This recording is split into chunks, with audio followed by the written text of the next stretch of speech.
General Qamar Bajwa army की सबसे बड़ी 10वीं कोर को कमांड कर चुके हैं, जो कंट्रोल लाइन के इलाका की जिम्मेदारी संभालती है।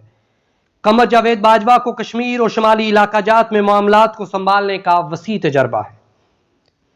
Army chief general Qamar Bajwa ने बतौर major general force command northern area की सरबराही भी की है। आप 10वीं कोर में लेफ्टिनेंट कर्नल के ओहदे पर भी तैनात रहे। पेशा वाराना अमूर में महारत रखने के अलावा जनरल कमर का कश्मीर और शुमाली इलाकों में तैनाती का वसी तजर्बा है।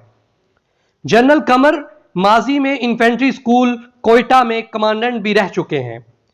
जनरल कमर इंतहाई पेशावर अफसर हैं। वो गैर सियासी और इंतहाई गैर जानबदार समझे जाते हैं। उनका ताल्लुक इन्फेंट्री के ब्लोच रेजिमेंट से है, जहां से माजी में 3 आर्मी चीफ आए, जनरल याहिया खान, जनरल असलम बेग और जनरल अशफाक परवेज कियानी।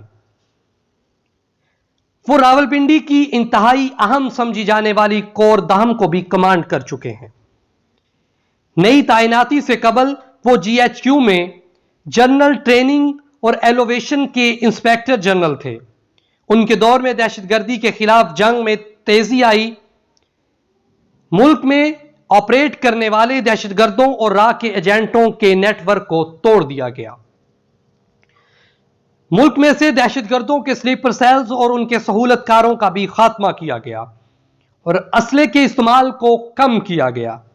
साथ ही साथ LOC पर भारत को मुंह तोड़ जवाब दिए गए और उन्हीं के दौर में रवां साल पाक फिजाइया ने भारत के 2 लड़ाका त्यारे LOC पर गिराए और एक पायलट को जिंदा गिरफ्तार भी किया।